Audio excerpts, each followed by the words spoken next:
State will build case against Frank around Conley's story. Defense will undertake to show that Negro alone is guilty. Atlanta Journal, July 27, 1913. Defense will ridicule Conley's story and endeavor to show that it was made to save his own neck. Many witnesses called to corroborate Frank. Though attorneys are silent, the Journal presents below outline of what the defense is expected to be. Complete innocence on the part of Leo M. Frank, the young superintendent of the National Pencil Factory, and absolute guilt on the part of James Conley, the Negro sweeper at the factory, are the two cardinal points upon which Frank's defense will be based when he is called to trial for the murder of Mary Phagan, the little girl whose body was found in the pencil factory basement on Sunday morning, April 27th.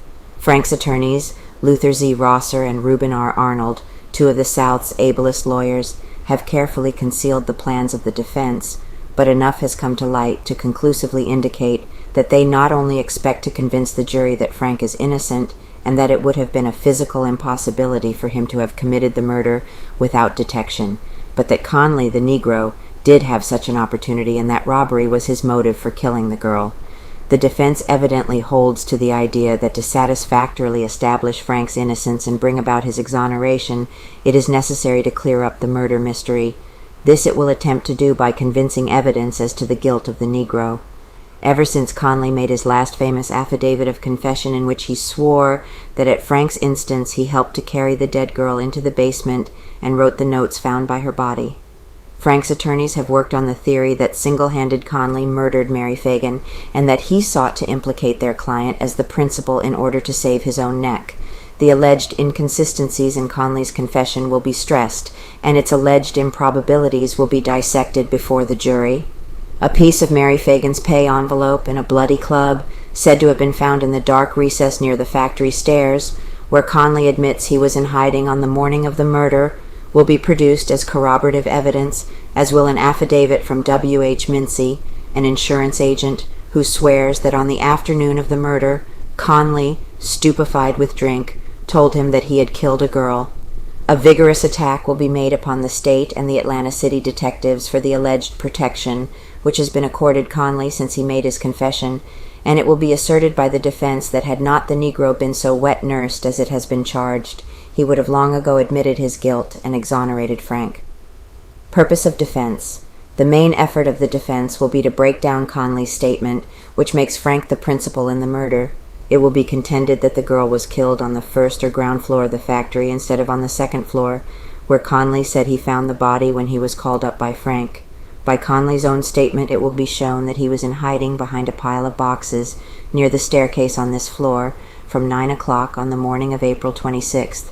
In his statement, the Negro claims to have gone to the factory at the suggestion of Frank, whom he says he met at the corner of Nelson and Forsyth Streets sometime between 10 and 11 o'clock that morning. He describes a number of persons who came in and out of the factory while he was secreted there. Some of these persons will be introduced by the defense to prove that they came in and went out of the factory between 9 and 10 o'clock, more than an hour before the time Conley says he left Nelson and Forsyth Streets to go to the factory, and before Frank ever left the factory to go to Montag Brothers on Nelson Street. Various different versions of the Negro story will be submitted to the jury to show that he began by lying and only admitted that he had knowledge of the crime after he had been caught in lies.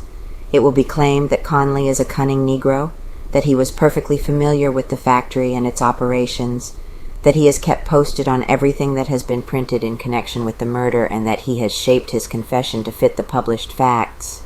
The defense will insist that with Frank under indictment for the murder, and that with a considerable public sentiment aroused against him, the Negro sought to clear himself by fixing the crime upon Frank.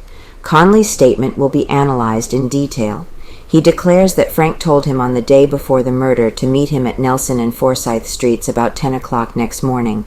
It will be asserted that Frank could not have premeditated the murder, for he had no knowledge that Mary Phagan would come for her pay on Saturday, or at what hour she might come. Conley said that when he met Frank, according to appointment, the superintendent told him to go over to the factory and hide in some boxes until he called him, that he wanted him to do some work, but that he didn't wish manager M.B. Darley to know about it because Darley had forbidden work in the factory on holidays. This statement will be ridiculed on the ground that Frank, being the superintendent and a stockholder in the factory, there was no necessity for him to observe secrecy in the performance of any work which he deemed advisable. Claim Frank was alone. Conley says that he came back to the factory with Frank from Nelson Street. Witnesses will be introduced to show that Frank came alone. Conley says that he remained in hiding until about 1 o'clock, and that while he was secreted in the boxes, he saw a number of persons come in and go out of the factory. This portion of the Negro's confession will be accepted as a fact, for it will be proven by persons described by Conley that they did enter and leave the factory during the morning of April 26th. Some of these, however, will swear that they were there long before the hour when Conley says he came to the factory. Conley says that Frank whistled to him to come upstairs, and when he obeyed, the superintendent informed him that he had picked up a girl back in the metal room and had let her fall, and that her head had struck against something, that Frank had directed him to move the girl, and that when he approached the body, he found that the girl was dead. He says a moment later he returned to the front of the building and noticed it was 4 minutes after 1 o'clock. The defense will introduce witnesses to show that Frank was not alone more than 5 minutes at a time up to 1 o'clock, when he claims to have left the factory to go home to lunch, and will contend that this being true, he could not have had opportunity to kill the girl up to that hour. Conley declares that he never saw the Phagan girl enter the factory. He was very positive about having seen others who came and went, and was able to describe their clothing, but says he must have dozed off when the Phagan girl come in. The defense holds to the theory that the Negro did see the girl enter the factory, that he remained in hiding until she came down swinging her mesh bag, and that knowing that she had come for her week's pay, he stole up behind her, hit her in the head, and after grabbing her handbag containing the pay envelope, shoved her through the elevator shaft, which was only a few feet from the foot of the stairs. Conley says that after he came back to Frank and told him that the girl was dead, the superintendent ordered him to go and get the body and bring it out, that he stopped in the cotton room and got a gunny sheet in which to tie the body, which was lying face downward in an areaway near the women's lavatory. No empty gunny sacks. It will be contended by the defense that on the day of the murder there were no empty gunny sheets in the cotton room, that the only sheets there were filled with cotton, and that these were still in place on the following Monday. Conley says that after trying the body and the gunny sheet he shouldered it and started toward the front of the building, but that when he reached a point just in front of one of the dressing rooms, it became so heavy that he dropped it. At the place where he says he dropped the body, the floor was stained with what appeared to be blood, but at the spot where he says he first found the body, there was no evidence of blood stains. This fact will be cited by the defense, which will insist that if the Negro is telling the truth, there would have been blood stains where the body was first found, and where it must have lain for some time. Witnesses will be introduced to show that there was a wound on the girl's head which must have bled profusely. Little credence will, it is said, be placed by the defense in the alleged blood spots near the dressing room door where the Negro says he dropped the body. It will be argued that these spots may or may not be blood, and to explain them if they are blood, it will be shown that several times each week employees cut their hands and fingers in the machinery, and that the wounds frequently bleed upon the floor. Witnesses will testify that large quantities of anilines and paints resembling blood are used in the factory, and that possibly the spots upon the floor near the dressing room are nothing more than paint. Conley says that after he dropped the body he called Frank to his assistance, and that together they carried it to the elevator, and upon which they lowered it into the basement. Evidence will, it is said, be submitted which will prove beyond a doubt that the elevator did not and could not have been operated on the day of the murder. Just what this evidence will be has never been revealed. Conley says that after the elevator reached the basement, Frank assisted him to take the body off the car and helped him carry it for a few feet, that he then took the body on his shoulder and carried it back to the sawdust bin in the rear of the basement where it was found. Conley says that he and Frank ran the elevator back up to the second floor, and that after Frank washed his hands he took him into the office, and that while he was there 2 young women employees, whom he names, came in for their pay envelopes, that while they were there Frank shut him in a wardrobe, left before 1 o'clock. It will be insisted by the defense that the 2 young women named came to the factory and left it before 1 o'clock, and they will be put upon the stand to testify to this fact. Conley claims that after the young women left, Frank let him out of the wardrobe and dictated 2 notes for him to write, explaining to him that he intended to send these notes to his Frank's mother in Brooklyn, and that she would send him something. The defense will take the position that a Negro of even lesser intelligence than that possessed by Conley would never have written those notes unless he were guilty, and only then in an effort to divert suspicion from himself. Conley says that Frank handed him a roll of money, but later took it back, saying that he would see him Monday. The defense will argue that if Frank had been guilty of murder and had allowed the Negro to share his secret, he would not only not have taken back money given him, but would have kept on supplying him with money, fearing that unless he did so, the Negro might expose him. Defense's theory of crime. A brief and connected outline of the theory of the defense concerning the murder of Mary Phagan, which was printed in the Journal a day or two after Conley made his confession, and which it is said is still adhered to, follows. After Mary Phagan got her pay envelope, she immediately left the office on the second floor and proceeded down the stairs toward the street. That just as she reached the bottom, the Negro, Conley, who was in hiding and who had seen her swinging a mesh handbag, stepped out from behind the boxes and struck her a blow on the head with a stick. Attention will be called to the fact that the big doors leading to the street were closed, and it was entirely possible for the girl to have been felled without anyone outside on the street or anyone upstairs in the office being any the wiser. Having knocked the girl down and rendered her unconscious, it will be contended, it is said, that the Negro quickly pushed her through the elevator shaft. Fearing that the girl may have recognized him and apprehending that she was not dead, the Negro climbed down the ladder through the cubbyhole and quickly tore off the hem of her underskirt, which he knotted around her neck, it being the most available instrument to check any possible outcry, after which he hunted around the basement and found a length of cord. Looping this cord around the girl's neck so that when it was pulled the knot would tighten, the Negro dragged her back to the sawdust bin in the rear of the basement where her body was found, it will be contended. When he went back to the elevator shaft, he found her hat and her purse, it will be argued.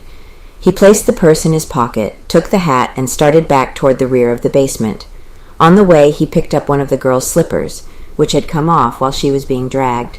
The hat and the slipper he tossed on the trash pile by the boiler. In the darkness of the elevator's shaft, he overlooked the parasol, which he had tossed down with the girl's body. Object of notes. With a view, it is said, to directing suspicion to the other Negroes employed in the factory, Conley wrote the 2 notes found near the body. The tablet paper upon which these were written, it will be asserted, can be found in all parts of the factory. When the Negro got ready to leave the factory, it will be asserted he found that Frank had gone to lunch and had locked the front doors. Then there was nothing left for him to do but pull the staple from the back basement door and make his escape from the factory through it. The defense will put Frank's previous good character in issue to show that he was not the type of man who would commit such a crime, and it will call attention to the fact that so far the state has never been able to successfully challenge a single statement made by Frank during his 3 hours grilling by the coroner. Witnesses will be introduced to explain the circumstantial evidence which the state will offer against Frank, and other witnesses will be put up to discredit the Negro Conley's story. The defense has carefully prepared its case, and it will, doubtless, spring a number of surprises during the trial. An outline of the state's case against Frank is given here as nearly as it can be forecast. Testimony of experts unknown to the public, statements of Doctors Harris and Hurt, carefully guarded by Solicitor May, have important bearing on trial. When the preliminaries of selecting a jury and otherwise clearing the decks for action have been dispatched, and that may take 1 day or 2 or longer, the state, appearing as prosecutor of Leo M. Frank and represented by Solicitor General Hugh M. Dorsey, will attempt to prove by circumstances principally that Frank killed Mary Phagan, 14 years old, on the afternoon of April 26, 1913, deliberately and with malice aforethought. The state will not attempt to prove that Frank laid his plan to kill Mary Phagan long in advance of the actual deed that it charges against him. It will endeavor merely to show that he injured her, accidentally or otherwise, and then deliberately tied the cord about her neck and left her to choke to death so that she might never regain consciousness and tell what he had attempted. This is the prosecution's theory in a nutshell. It is assumed that the public does not know all of the evidence which Solicitor Dorsey will introduce against Frank. The public knows the case generally from start to finish because since April 26th, the Atlanta newspapers have been full of developments. But nobody save Solicitor Dorsey knows it all in detail. Only one man knows the state's theory from start to finish, and it is probable that he, the solicitor, has reserved some details which will become public at the same time that the jury hears them. Some of these details, which may be of importance to the state's case, are to be testified by the state's experts. One of these, Dr. J.W. Hurt, the coroner's physician who examined the dead girl's body shortly after it was found in the National Pencil Factory basement, never has stated his conclusion, except under the oath of secrecy. Dr. H.F. Harris, president of the State Board of Health, who twice exhumed and examined Mary Phagan's body after it was interred near Marietta, is known to have testimony which the state considers material, but it has been locked in the knowledge of 2 or 3 men, and no one else can do more than surmise it.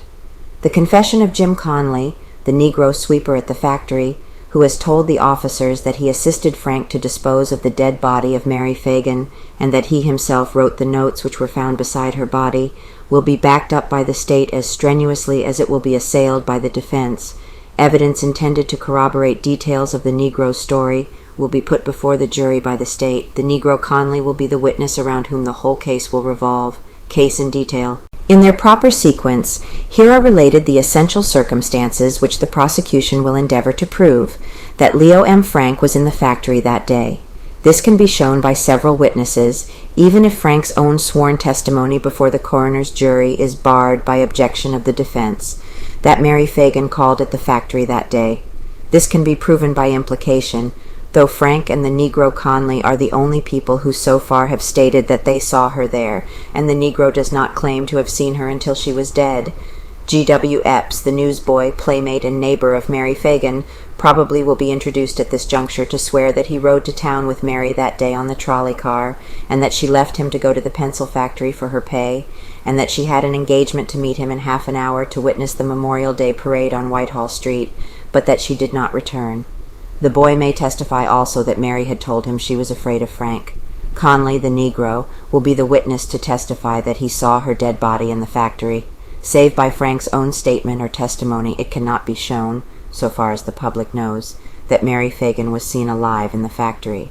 The state probably will endeavor to prove that after she left Frank's office with her pay envelope, Mary Phagan went to the women's lavatory to the extreme rear of the building on the same floor with the office, that Frank followed her, accosted her in the machine room, attacked her when she resisted, and accidentally or otherwise knocked her head against one of the sharp points on a machine there, that then he realized what an awful thing had happened, and foresaw what fearful consequences might fall upon himself if it became known, that he tied a strip of the girl's underskirt around her neck as she lay unconscious, and then sought a piece of cord and tied that too on her throat, that he removed her body from the machine room around into the more secluded corner near the lavatory, that then he hurried away, when she was killed. But in the meantime the state will endeavor to prove someone had entered Frank's office and found him absent from it. The witness on this point will be Miss Montine Stover, who has sworn that she went to the factory for her own pay at 12:10 o'clock, and found no one in or about the offices, and that she waited in Frank's office for about 10 minutes, until approximately 12:20 o'clock, and then left without having seen him. The inference will be drawn by the state that it was in this period, while Miss Stover waited, that Mary Phagan was killed, and that Frank, hiding behind the doors at the rear, saw her leave and hurried back into his office, arriving there in plenty of time for Lemmy Quinn, one of the factory foremen, to find him there apparently at work, as Quinn has testified he found him. The state then will endeavor to imply that Frank remained in his office after Quinn had left, and thought over his predicament and realized its probably consequences if he did not hide the crime. If the body was found on the second floor, the state will argue that he reasoned he would be implicated and suspected at once, because several witnesses would remember having seen him in the office. Therefore the body must be moved. This resolved, he began to lay his plan for moving it, the state will contend. He went to the fourth floor, where Harry Denham and Arthur White were at work, and where Mrs. Arthur White also was waiting, the state will attempt to prove.